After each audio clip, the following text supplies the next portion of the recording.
Well, we made it, everyone. Welcome to the preseason and welcome to the latest edition of Between the Horns, presented by your Southern California Toyota dealers, proud partner of the LA Rams. I'm JB Long, and we're looking forward to getting back in our Thursday cadence for this show. So if you're joining us live on our social and digital platforms, feel free to plug that into your calendar and make it a regular occurrence. Or if you'd like to subscribe and download the podcast, again, we're planning a weekly episode of this show. Do hope to see you in person at SoFi Stadium on Saturday night, 7 p.m. We'll preview that game against the Chargers and discuss the latest developments from Rams camp in this episode. Let's say good morning to some friends and start with Maurice Jones-Drew, who's been on a training camp whirlwind around the NFL, but still had time to work a morning jog. MJD, how's it going?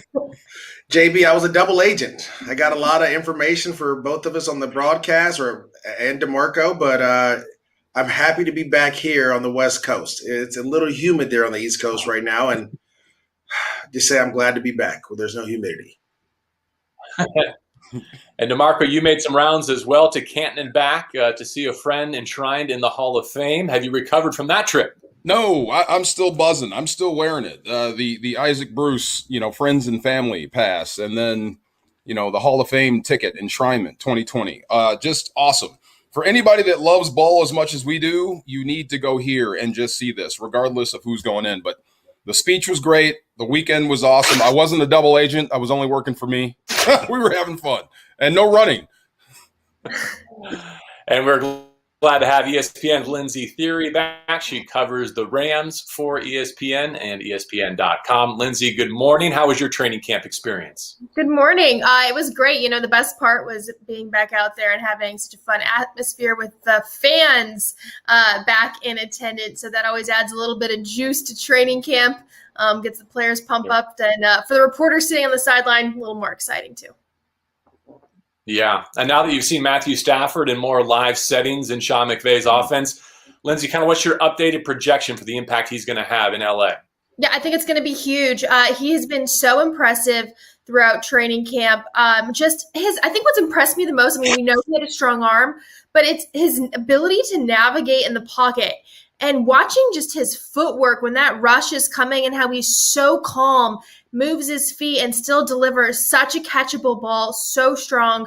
To me, that has been so impressive to watch. Not to mention, it looks like he's been throwing to Robert Woods and Cooper Kupp and Deshaun Jackson for far longer than just a few weeks. So I think his impact's going to be huge.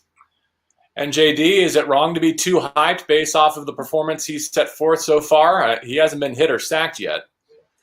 JB, listen, before he even got here, when the trade went down, before it was even made, I guess they processed it to the league, the expectations were through the roof. And I don't think it's as humans, we want to be excited, right? We want to go out there. You have a top 5, top 3 caliber arm here in this system with these weapons, with that defense, right? The expectations are through the roof. I think as they should be. That's where Sean McVay wants this team to be. That's where these players want to be. That's the way they've competed throughout training camp. Even though I was on the road, I always kept my eye on what the Rams were doing, watching, talking to people.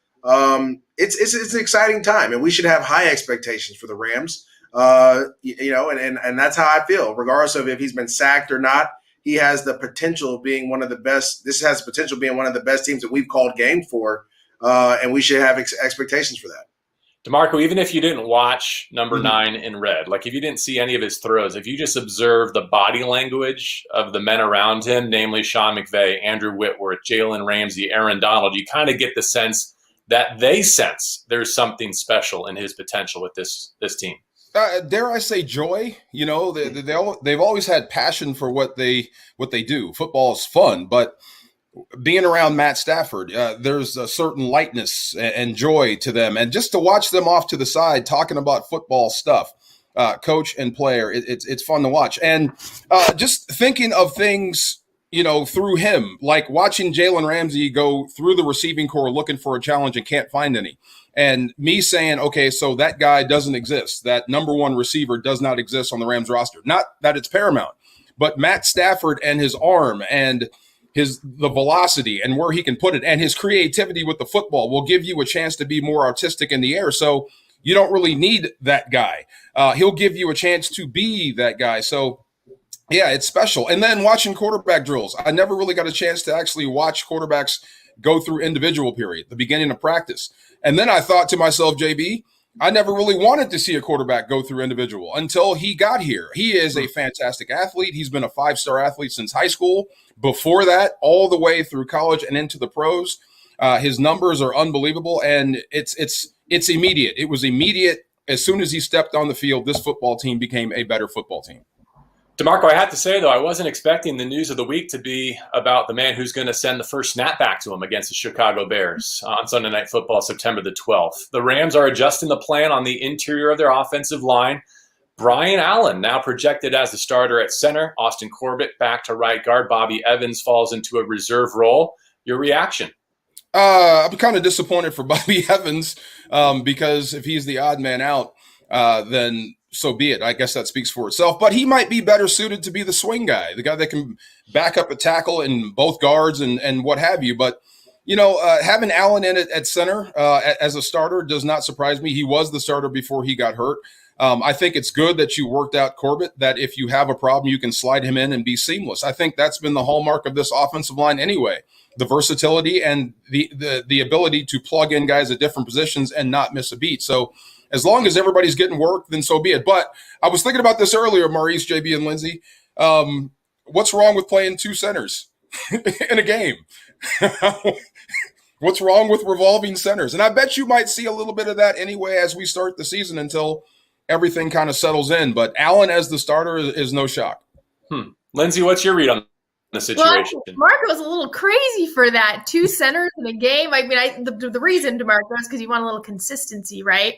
Yeah. I was pretty stunned at the move, only because entering training camp, it seemed so solidified that Austin Corbett, that was his job. And so to have that switch come on Monday and really kind of, I think it's after the Cowboys scrimmage, Sean McVay kind of expressed some displeasure with how we saw that whole operation going in between snaps and whatnot. So obviously something that they saw there and kind of what's going to be the closest thing to live action this group sees before the actual season kicks off, obviously spurred this change. I am concerned about the interior of the line only because halfway through camp and now there's a switch and Brian Allen didn't play last season. Sean McVay said he's super sturdy. He's physically fit, ready to go. No doubt there. He's worked really hard to come back. But I do still think it's a little bit concerning to be halfway through camp and then have to make a switch. Maurice, let's transition to the backfield behind that line and behind Matthew Stafford. And the Rams only have one running back on the active roster with an NFL carry to his name. That's Darrell Henderson. He won't play Saturday or during this preseason. No one else on the depth chart drafted higher than the 7th round, and yet the Rams remain optimistic about their options. How important do you think this preseason, these next 3 weeks, are for the likes of Jake Funk and Xavier Jones? I think they're going to be huge, and you have to understand this. I remember being a rookie playing in the preseason, and there was 4 games, and we had double days in training camp. But the preseason is where I was able to make my move up the depth chart. You want to be able to go out there and understand where you're going, not have mental mistakes, be explosive in the running game, fit in the protection scheme, and then be able to catch the ball out of the backfield and make plays. And this is the beautiful part about this offense and what's going on.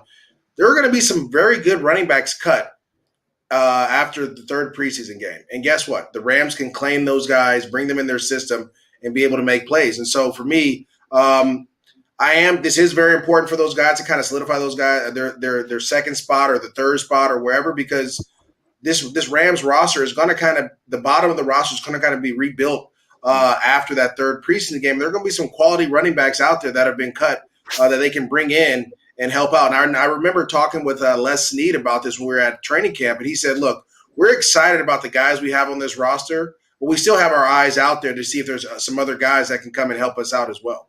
DeMarco, with respect to center and running back, the implication seems to be they're counting on Stafford to make it all go, right? To make the other 10 around him better, whether it's, checks, pre-snap identification, the ability to stretch the field vertically and horizontally, and maybe even to protect himself when he is in a drop-back situation. Well, that's the thing with center. I think this is different from years prior, and this is so hard. I see how Sean McVay has trouble with this because it seems like you're dumping on Jared Goff.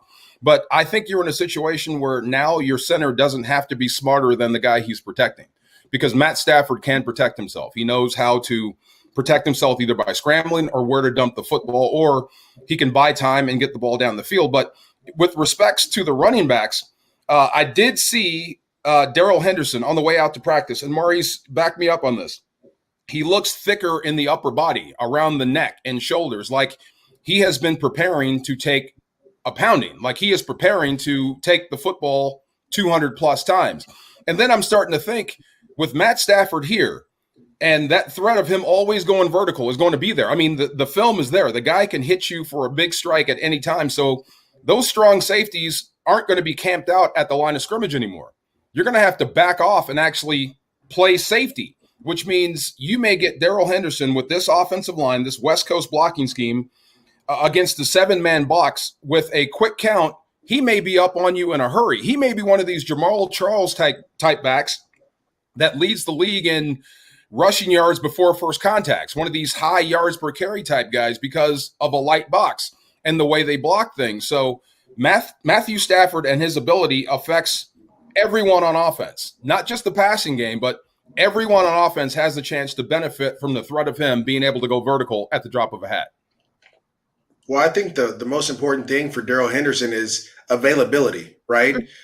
He's just been banged up. He's been explosive. I remember calling the game in Hawaii where he was showing bursts and different things. And then last year he played well in Philly, and then he played well a little bit in Buffalo. Then he got banged up, right? And so you got to make sure that he's available. And I think that's the most important thing. I think that's where they're going to add depth because he hasn't been that. He has the skill set, and yes, he bulked up a little bit because you need to have a little bit of something on you. But I think you're exactly right. The addition of Deshaun Jackson to stretch the field vertically, the addition of Matthew Stafford to be able to throw the ball down the field, is going to help out the running game. It's going to allow you to run in against those light boxes. You may run against 2 linebackers, 1 linebacker, because they'll have all these DBs on the field trying to cover these receivers. It'll open up a lot of stuff for Darrell Henderson as the season goes on. Can I make one more point? And I think this is great from a team perspective, maybe not from a player perspective, from a team perspective. This is where you want your running backs to be. Young, coming off a pretty good year, and slightly disrespected. You know what I mean? With a lot to prove. So that's exactly how you want your running backs to feel going into a season. So who knows, man? He's got the ability. If he gets past that first level and he's off to the races, who knows what will happen? Well, let's take a closer look at the preseason schedule and that rookie class then. Our first opportunity to see these young men in horns under the lights. We should see most of them make their SoFi Stadium debut on Saturday night against the Chargers. Lindsay, which Rams rookie are you most curious to see on Saturday night? You know, it's going to be one of my first questions to Sean McVay today. I'm really curious if Jake Funk is actually going to play in the preseason. Now, it would seem crazy for him to not play in the preseason, but he's been taking a lot of reps with the starters, and Sean's obviously very protective of those guys that he knows is going to play. So, but Jake Funk would be at the top of my list. He's 7th round pick. He's coming. He's done a nice job with the opportunity. So I'm really intrigued to see what he can do when they're actually out there tackling. He's actually got to run through some bodies that aren't just thumping him. I also am really intrigued by Ernest Jones. I think he's really done a nice job during training camp with his opportunities, a couple of interceptions. So I think that those 2 guys really, for me, are going to be the ones that I'm keeping close track of.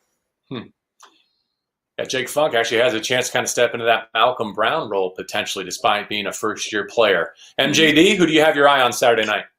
It's going to be the tight end, Jacob Harris. I'm excited to see kind of what he's been able to do throughout training camp, how they're going to utilize him. Is he going to be a guy that's going to be able to go up and be that kind of fade ball guy that the Rams haven't had? Or how they're going to utilize him in the open field? I'm excited to see what he can do. A guy out of UCF. Craziness, right? Tremendous. He's athletic. I mean, I don't think he's a tight end. I think he's a wide receiver, but I feel like you just tag him with tight end so he's covered by these linebackers, a bigger mismatch. But I think he's going to have a huge preseason and impact this team a lot this season. It's interesting. They are kind of trying to replace Gerald Everett, it seems, with the blocking ability of Johnny Muntz and the receiving threat of Harris, the rookie. DeMarco, not just this first-year class, but even last year's class has never played in a preseason game because of our circumstances last summer. Anyone you've got your eye on going into the contest against the Chargers? Well, just the young guys. I'm with Lindsay, Ernest Jones, and I put this down as I was watching training camp. How valuable is Micah Kiser? We're going to see. we're going to see what Ernest Jones can bring them. So, but I guess Bryce Perkins is a guy that pops because, what percentage of the offense will come by your legs? You want to see touchdown drives, definitely. But is it unrealistic? Are you just out there scrambling around? Like you scored 2 touchdowns and the Rams win the game, but you're 3 of 17 for 27 yards. So let's see if you can actually run the offense. So that's a guy. And then you guys mentioned Jake Funk. I hope he plays. What are you anyway? What can you be? What type of player are you going to be when there's 11 other guys that don't like you, that are trying to stop you? Are you necessary equipment to climb a mountain, or are you just a player that's under development? But just a lot of young guys will have a lot of run to make some noise, and I hope they take advantage, because look, this was in camp. You're probably going 50-50 with the guy you're competing against. Now, based on how you play week 1 in the preseason, that percentage is going to drop or grow the next week. So we'll find out which guys will actually earn more practice reps next week.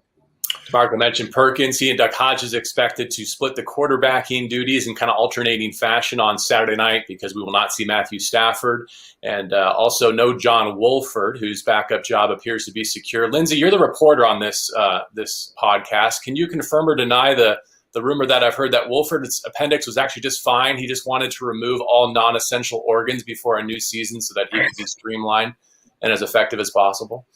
John Wolford is a wild one. I ran into him kind of crossing on the sidewalk the other day, just a few days after that appendectomy. I said, John, just want to make sure, are you doing okay? He's like, oh yeah, I'm going to be out there like a couple days. I said, John, you just had an appendectomy, man. I think your job's pretty secure. Just take it easy for a minute. And he was like, no, I'm going to go. I'm going to play. So I thought it was kind of funny that Sean was like, no, we're shutting him down for the preseason. He's not going to be out there. That's exactly right. All right, meantime, for the top of the depth chart, practice will continue at the facility in Thousand Oaks. It's still training camp, just not down at UC Irvine. This time next week, we'll be talking about joint sessions with the Raiders, in fact, and that's about as close to preseason action as the top of the depth chart will get. Around the horn one more time as we finish up here. Anyone we haven't mentioned so far who's impressed you through 2 weeks of preseason camp? Who's going? I got 2 guys, and I walked past them as you and I, JB, when we left the stage the last time we were at camp together. I saw Havenstein and Andrew Whitworth walking together with no shoes on, and it kind of struck me like, what are you guys doing? Well, it feels good after a cleated practice, but the first thing I thought was, you give me 16, 17 weeks of those 2 guys healthy, and I bet you win 12 games. I bet you do. And you look on the date of birth, and Andrew Whitworth, he jumps out because of how old he is. But then I dare if you can pick out the old guy on the field when he's out there in pads. He looks just like he does when he was 25 years old. So those 2 bookends, staying healthy and getting better at what they do, will probably dictate everything we just talk about. Probably going to sound like a no-brainer. But for me, it's Robert Woods, Cooper Kupp, and Jalen Ramsey. And throw in Aaron Donald while we're at it. I just can't believe the consistency that those guys come with every single day. I mean, they're obviously well-established stars, and Aaron Donald's the first one to arrive at the dog pit where the defensive line gets to work. Jalen Ramsey, when you watch him, especially those one-on-one reps, I mean, that guy does not take a second off trying to get at those receivers. And then Cooper Kupp and Robert Woods, day in and day out, I think those guys are always bringing their best and always striving to get better, no matter how far they've come and how good they are. So I think those 4 really, when you're looking outside of like Matthew Stafford, I think those 4 really, really set the tone every single day. And I guess I'll piggyback on what Lindsay said, because I was going to say those guys as well. But Deshaun Jackson, he can still fly. On the times that I was out there when I wasn't all around the country, I mean, it was like, phew, phew. I was like, who is this dude running around? You're 34 years old. You're running like you're 23. If he can stay healthy, and I know you drafted your young receiver Tutu out of Louisville to kind of do that as well. If Deshaun Jackson can stay healthy, imagine the limits of this offense. It'd be limitless, right? A guy that can stretch the field vertically, run past guys in those tight splits and cross the field, a guy that can throw the ball. I mean, it'll open up everything for everyone else. The key for Deshaun Jackson is to make sure you get him on the field on Sundays and he's running full speed, because he's still one of the fastest guys in the National Football League. Mark, let me grab this and lean in. Jalen Ramsey forced a no-throw in a one-on-one situation, like 7-on-7. Yeah. You hear me, Maurice? He I forced a know. no throw. I have Listen. never seen a no throw in a one-on-one situation in training camp. Listen, I was in That's Jacksonville, and impossible. There's too much field and no safety, and you force a no throw. I was in Jacksonville, and they were very upset about it. There's not many Jalen Ramseys out there, which is good for the Rams because there's not many guys that can cover Deshaun Jackson the way he has, and I think that's helped him be better as well. In Jacksonville, you should feel dumb. Really, that guy is rare. That is unreal.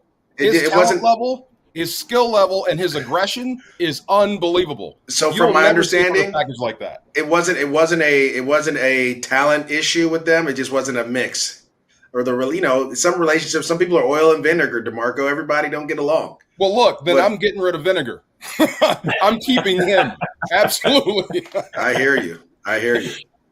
MJD, one name that you dropped there along the way when you're talking about Deshaun, and I think you're exactly right. Like, the expectations that I had cautiously coming into camp have been lifted. Like, they're just straight up expectations now for his role in this offense. But Tutu Atwell, to me, is the most important player in this preseason on offense. And I think he's going to get his chances on Saturday night and maybe beyond. He was slow to get started in camp because of COVID. But he was the first player they selected in this draft class. And I still think Sean McVay is high on his potential role in this offense. So even though it won't be Stafford throwing him the football, or even Wolford for that matter, excited to see him at SoFi for the first time on Saturday night. The other name I'd like to mention is Sebastian Joseph Day. When Aaron Donald is not wrecking practice the last 2 weeks, Sebastian Joseph Day is. I think he's poised for a career season. I think he's a breakout star, even coming off of a great season last year. JB, good point. Just a good point on that. We should have all brought up Sebastian. There was a practice where he was in the backfield nonstop, totally wrecking the offense. So I'll double down on your vote there for Sebastian.